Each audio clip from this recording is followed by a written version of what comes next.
মায়েদেরকে ধন্যবাদ জানাবো, আপনারা যেভাবে উপস্থিত হয়েছেন। মায়েদেরকে একটা দায়িত্ব নিতে হবে। মায়ের কাছ থেকে এখান থেকে ফিরে গিয়ে আপনাদেরকে স্পেশালি দায়িত্ব নিতে হবে। যখন আপনারা বন্ধু বান্ধবীদের মিলে যখন পাড়ায় বসে যখন গল্প করেন, বা পুকুর ঘাটে যখন আপনার স্নানে যান, বা আপনাদের কাজে যান, বা যে কলতলায় যান, একটাই কথা হবে, বাড়িতে বাড়িতে গিয়ে আপনাদেরকে দায়িত্ব নিয়ে বলতে হবে, চুপচাপ চুপচাপ। মায়েদেরকে এটা বেশি প্রচার করতে হবে। কোন সিম্বলে হাত দেওয়া যাবে না। ইভিএম মেশিনের সামনে যাবেন, তৃণমূল বন্ধুরা কিন্তু আপনাদের ভুল বুঝাতে পারে। ওরা ওদের সিম্বল যদি 1 নম্বরে থাকে বা 2 নম্বরে থাকে, এরকম বলবে যে বুঝতে পারছি তোমরা ভাইজানকেই ভোট দেবে, কিন্তু ইভিএম মেশিনটা কেমন করে অন করতে হয় জানো তো? আমরা অনেকে জানিনি, কারণ ভোট তো দিতে দেয়নি। এবারে ভোট হবে ভাই। এই কে গুন্ডামস্তান আবাদের দিকে শুনছি কয়েকটা আছে, তাদেরকেও বলে যাচ্ছি প্রস্তুত থাকুন। আমাদের কর্মীদের উপর আপনারা শুনছি হামলা চালিয়েছেন, হামলা চালিয়ে প্রস্তুত থাকুন। আপনাদের পদ্মাদু বললে কম হবে, আপনাদের বসের বস সঞ্জেত খালি শাহজাহান, সে আজকে জেলের ভাত খাচ্ছে। আপনাদের পাড়ার চারানার নেতা। আপনারা ভোট দিয়ে পাঠালেন, আপনারা কৃষক, আপনারা যাতে মাসিক গড়াই বেশি হয়, কৃষকরা যাতে তাদের অভাব অভিযোগগুলো সমস্যাগুলো যাতে সমাধান হয়, তার জন্য পার্লামেন্টে পাঠালেন। বিদায়ী এমপি সিএম জাটুয়া মহাশয়, আপনাদেরা ভোট দিয়ে পার্লামেন্টে পাঠিয়েছিলেন। কৃষক বন্ধু যারা এখানে আছেন, আপনাদের জন্য তারা কটা কথা বলেছে, সেই রকম রেকর্ড কি তিনি দেখাতে পারবেন? পারবেন না। আপনারা পার্লামেন্টে ভোট দিয়ে পাঠালেন সিএ এর বিরুদ্ধে। মোদী সরকারের বিভাজনের যে বিল নিয়ে এসেছিল, যে আইন করছে, তার বিরোধিতা করার জন্য, কিন্তু দুঃখের বিষয় দেখতে পেলাম না সিএম জাটুয়া মহাশয়কে। আপনারা ভোট দিয়ে পার্লামেন্টে পাঠালেন আপনাদের শিক্ষার উন্নতিকরণের করার জন্য, তার পরিবর্তে দেখছি ন্যাশনাল এডুকেশন পলিসি 2020 নিয়ে এসে আমাদের গরিব ছেলে মেয়েদের, আমাদের মুসলিম ছেলে মেয়েদের, আমাদের আদিবাসী সমাজের ছেলে মেয়েদের, আমাদের দলিত সমাজের ছেলে মেয়েদের, আমাদের পিছড়ে বর্গের সমাজের ছেলে মেয়েদের, যারা আমরা আর্থিকভাবে দুর্বল, তাদেরকে চিরতরের জন্য পড়াশোনা বকলমে বন্ধ করে দেওয়ার জন্য যে ন্যাশনাল এডুকেশন পলিসি নিয়ে এসেছিল, এখানকার যিনি বিদায়ী এমপি ছিলেন, একটাও শব্দ তিনি খরচ করেননি। তাহলে লাভ কি? পার্লামেন্টে আমি যাকে পাঠালাম, সে যদি আমার কথা না বলে, তাহলে তাকে পার্লামেন্টে পাঠিয়ে কিছু লাভ আছে ভাই? আচ্ছা, আমার বক্তব্য কি আপনাদের অসুবিধা লাগছে? আচ্ছা, কারা বক্তব্যটা শুনতে চান হাত তুলে একটু দেখান তো। মায়েরা শুনতে চান? বাপেরা শুনতে চান? দূরে যারা আছেন তারাও শুনতে চান তো ভাই? আমি অল্প কয়েক মিনিট আর বক্তব্য দেব, কিন্তু রাত হয়ে আসছে, আমাকেও বাড়ি যেতে হবে, আপনাদেরকেও বাড়ি যেতে হবে। কয়েকটা গুরুত্বপূর্ণ বিষয় আপনাদেরকে জানতে হবে। আমরা যাদেরকে ভোট দিয়ে আমাদের চাওয়া পাওয়া অভাব অভিযোগের কথা তোলার জন্য পাঠালাম, তারা আমাদের ভোট নিয়ে কি করছে? আমাদের সাথে বেঈমানি করছে, অর্থাৎ আমাদের অভিযোগের কথা তারা পার্লামেন্টে শোনাচ্ছে না। আপনারা জানেন তৃণমূলের বন্ধুরা এসে পাড়াতে পাড়াতে কি বলছে? এই ভোটটা দাও, না হলে বিজেপি সিএ করে তাড়িয়ে দেবে। সিএ তো আজ থেকে হচ্ছে না, 2019 সালের আগে থেকে সিএ নিয়ে চর্চা হয়, কিন্তু 2019-এর পর থেকে সিএ খাই না মাকে কিছুটা জানতে পারলাম। তার আগে বলছি, এটা সিএটা হচ্ছে ভোট ধরা কল। আপনাদের উদ্দেশ্যে বলবো, যাদেরকে আমরা ভোট দিয়ে পার্লামেন্টে পাঠালাম সিএ এর বিরুদ্ধে প্রতিবাদ করার জন্য, দুঃখের বিষয় তারা সিএ এর বিরুদ্ধে কথা বললো না, বরঞ্চ তারা দেখলাম সিএ নিয়ে যখন ভোটাভুটি হচ্ছিল, বিজেপি সরকারের বিরুদ্ধে ভোট দেওয়া তো দূরের কথা, ভোট দান থেকে তারা পালিয়ে গেল। তাই সময় এসেছে আমরা আর চুপ করে বসে থাকবো না।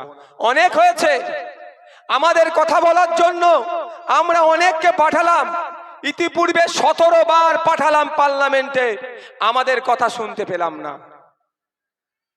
ভাই, যাদের অসুবিধা হচ্ছে আমি 2 মিনিট টাইম দিচ্ছি, তারা একটু বেরিয়ে যাবেন, তাহলে একে একে অসুবিধা হচ্ছে, পিছনের লোকের অসুবিধা হচ্ছে। ভাই, ভুল বলছি নাকি? যাদের অসুবিধা হচ্ছে একটু 2 মিনিট আমি টাইম দিচ্ছি, সবাই একসাথে বেরিয়ে যান, নাহলে একে একে মাঝে মধ্যে বার হচ্ছেন তো অন্যদের অসুবিধা হয়ে যাচ্ছে, নাহলে একটু ধৈর্য ধরুন।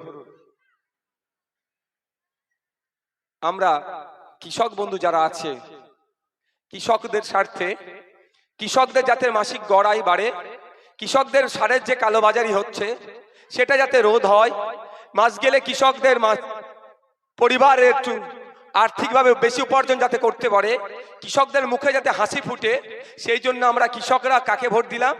সিএম জাটুয়া মহাশয়কে ভোট দিয়ে পার্লামেন্টে পাঠালাম। কিন্তু দুঃখের বিষয়, কেন্দ্রের অপদার্থ সরকার, কেন্দ্রের জুমলাবাজি সরকার, কেন্দ্রের বিজেপি বিভাজনের সরকার কি করলো? অপদার্থ সরকার বলছি বিজেপি সরকারকে। যদি আমি ভুল বলি, এই শুভেন্দু অধিকারী মহাশয়কে বলবেন আমার বিরুদ্ধে মামলা করতে কত সাহস আছে দেখবো শুভেন্দু বাবুর। কি করেছে? মানুষে মানুষে বিভাজন করেছে। তুমি হিন্দু, উনি মুসলমান, তুমি দলিত, উনি আদিবাসী, তুমি উচ্চ বর্ণের মানুষ, উনি পিছিয়ে বর্গের মানুষ। 10 বছর ধরে শুধু এই করেছে, মানুষের ডেভেলপের কথা ভাবেনি। পক্ষান্তরে কি করেছে? শিল্পপতি পুঁজিপতিদের সহযোগিতা করেছে। তা কেন্দ্রের বিজেপি সরকার, মোদী বাবুর নেতৃত্বে এই যে অপদার্থ সরকার চলছে, সেই সরকার বিভিন্ন বিল পাস করছিল। যে কখনো তালাকের বিরুদ্ধে বিল পাস করেছে, কখনো সিএ নিয়ে বিল পাস করিয়েছে। যেটা লেটেস্ট সংযোজন করেছে ওরা, সেটা হচ্ছে কি, যে 3টে বিল পাস করেছে মিনিমাম সাপোর্ট প্রাইসেও কৃষকদের এক কথায় বিরুদ্ধে গিয়েছে। আমরা ব্রিটিশ পিরিয়ডের সময় পড়েছিলাম, আমরা ইতিহাস পড়ে দেখেছিলাম নীল চাষীদের সাথে যেভাবে ব্রিটিশরা অত্যাচার করত, চাষ করিয়ে যেভাবে তাদেরকে শোষণ করত, সেই পলিসি আবার নিয়ে আসার চেষ্টা করেছিল বিজেপি। তার বিরুদ্ধে সারা দেশের কৃষকরা এই বিলগুলোর বিরুদ্ধে তথা বিজেপি সরকারের আনা বিলের বিরুদ্ধে সারা দেশের কৃষকরা আন্দোলন করছিল। পশ্চিম বাংলার কৃষকরাও আন্দোলন করছিল। বিভিন্ন রাজনৈতিক দলেরা এই বিজেপির 3টে বিল নিয়ে আসার বিরুদ্ধে বিভিন্ন মিটিং মিছিল করেছে, ইন্ডিয়ান সেকুলার ফ্রন্টও করেছে। অবশেষে যখন বিল তুলছিল না, বিলগুলোকে প্রত্যাহার যখন করছিল না, দীর্ঘদিন ধরে দিল্লির সীমান্তে কৃষকরা দীর্ঘদিন ধরে আন্দোলন করছিল, তাও সরকারের যখন টনক নড়ছিল না, কেন্দ্রীয় সরকারের টনক নড়ানোর জন্য সারা দেশের কৃষকরা ভারত বন্ধের ডাক দিয়েছিল। পশ্চিম বাংলার কৃষকরাও সামিল হয়েছিল। বিভিন্ন রাজনৈতিক দলের নেতা কর্মীরা পরামর্শ করে কৃষকদের স্বার্থে ভারত বন্ধকে সমর্থন জানিয়েছিল। ইন্ডিয়ান সেকুলার ফ্রন্টও কিন্তু ভারত বন্ধকে সমর্থন জানিয়ে কৃষকদের ডাকে সাড়া দিয়ে বন্ধকে সফল হওয়ার জন্য রাস্তায় নেমেছিল। কিন্তু দুঃখের বিষয়, বাপি বাবু আজকে আপনাদের কাছ থেকে ভোট চাইতে আসছে। এই বাপি বাবুদের দলেরা, এই বাপি সাহেবদের নেতৃত্বে ওই দিনকে আমরা ভুলে যাচ্ছি না। ব্রিটিশদের বিরুদ্ধে যখন আমরা লড়াই করেছিলাম, কিছু চামচা ছিল ব্রিটিশদের সহযোগিতা যেমন করত, আমরা বিজেপির বিরুদ্ধে লড়াই করছিলাম গণতান্ত্রিক প্রক্রিয়াতে। বিজেপির এই কৃষক বিরোধী বিলের বিরুদ্ধে লড়াই করছিলাম। আমরা যখন বন্ধ করতে নেমেছিলাম, বিজেপির চামচা কিছু তৃণমূলীরা আমাদের এই বন্ধকে সফল হতে দেবে না বলে আমরা যখন রাস্তায় নেমেছিলাম বন্ধ করতে, আমাদের তথা আইএসএফ এর কর্মীদেরকে এবং কৃষকদের উপরে হামলা চালিয়েছিল। তাই সময় এসেছে আগামী জুন মাসের 1 তারিখে এই কৃষক বন্ধুদেরকে ভোট দিতে হবে। এই তৃণমূলের বিপক্ষে ভোট দিয়ে এদের বুঝিয়ে দিতে হবে কৃষকদের পাশে তোমরা ছিলে না, কৃষকদের ভোটও তোমাদের পাশে থাকবে না। কি কৃষকদের ভোট দেবেন ওদেরকে? আরে আমরা আন্দোলন করছিলাম বিজেপির বিরুদ্ধে, আমরা আন্দোলন করছিলাম মোদিজির বিরুদ্ধে, আমরা আন্দোলন করছিলাম অমিত শাহজির বিরুদ্ধে, আমরা আন্দোলন করছিলাম দিলীপ ঘোষের বিরুদ্ধে, আমরা আন্দোলন করছিলাম সুকান্ত মজুমদারদের বিরুদ্ধে। কষ্ট হচ্ছিল কেন বাপিদাদের? বুঝতে পারছেন না? আরে তো আমরা কেন্দ্র সরকারের বিরুদ্ধে আন্দোলন করছিলাম, বাপিদাদের কষ্ট হচ্ছিল কেন? বাপিদার অ্যাকচুয়ালি কষ্ট হওয়ার কারণ, বাপিদার দাদাকে ডায়মন্ড হারবারে এখন দাঁড়িয়েছেন, আর তার পিসিকে মমতা ব্যানার্জি। হয়তো দিল্লি থেকে ফোন চলে এসেছিল, যদি তোমার রাজ্যে বন্ধ সফল হয় তাহলে হয়তো তোমার ভাইপোকে ধরে ভরে দেবো। ওই জন্য দিদি ভাইপো ভায়া বাপিদা হয়ে এখানে বন্ধকে সফল হতে দেয়নি। তাই বাপিদার সাথে আমাদের লড়াইটা কি? রাজনৈতিক লড়াই। আমাদের বিরুদ্ধে বাপিদারা নেমেছিল, আমাদের কৃষকদের বন্ধকে সফল হতে দেয়নি। তাই আমরা কৃষকরাও সময়ের জবাবটা ভোটের মাধ্যমে বাপিদাকে দিয়েও দেখিয়ে দেব। তোমার হাতে পুলিশ থাকতে পারে, তোমার হাতে গুন্ডা থাকতে পারে, তোমার হাতে অস্ত্র থাকতে পারে, তোমার হাতে অবৈধ অনেক টাকা পয়সা থাকতে পারে, দেখলাম তো পেপারে নাকি কোর্টে তাকে সমন করেছে, লোকের নাকি টাকা লুটেছে। যাই করো না কেন, দিনের শেষে আমি নাগরিক, আমার হাতে ভোটের ক্ষমতা আছে, ভোটের ক্ষমতা দেখিয়ে তোমাকে আমি আমার মতো আম নাগরিক বানিয়ে দেব। হবে তো নাকি ভাই? যে বাপি দ্বারা আমাদের কৃষকদের উপর অত্যাচার করলো, কৃষকদের স্বার্থে যারা আমরা আন্দোলন করলাম, আমাদের উপরে হামলা চালালো, সেই বাপি বাবুকে একটাও ভোট দেব না। এবার আসা যাক, আচ্ছা এখানে যারা কৃষকরা আছেন আমাদের মথুরাপুরে, সবাই যারা আছেন নির্দিষ্ট কোনো একটা ধর্মের মানুষ নাকি? হ্যাঁ বলুন, আছে নাকি? আমরা আমাদের পরিচয়, আমরা কৃষক, যার ধর্ম বর্ণ নির্বিশেষে আমরা কৃষক। আমরা কিন্তু ভুলে যাচ্ছি না বড় ফুলকেও। যে বড় ফুল সবকা সাথ সবকা বিকাশ বলে ডায়লগ দিত, এই শুভেন্দু অধিকারীরা সকাল সন্ধ্যে রাত্রি এইটাই বলে যাচ্ছে, সবকা সাথ সবকা বিকাশ। কিন্তু কি দেখছি, শুভেন্দু বাবুরা মোচকে মোচকে হাসছে, যখন বলে ওটা না ওরা মোচকে মোচকে হাসে। ওদের মুখের দিকে লক্ষ্য রাখবেন, বলে না সবকা সাথ সবকা বিকাশ, আর মনে মনে খুব হাসে আদানি আম্বানি কা সাথ আর উন লোগোं का ही বিকাশ। ওদের ছাড়া কারো বিকাশ হচ্ছে না, যা হচ্ছে ঘুরিয়ে ফিরিয়ে দেখবেন আদানি আম্বানি বা ওই কর্পোরেট।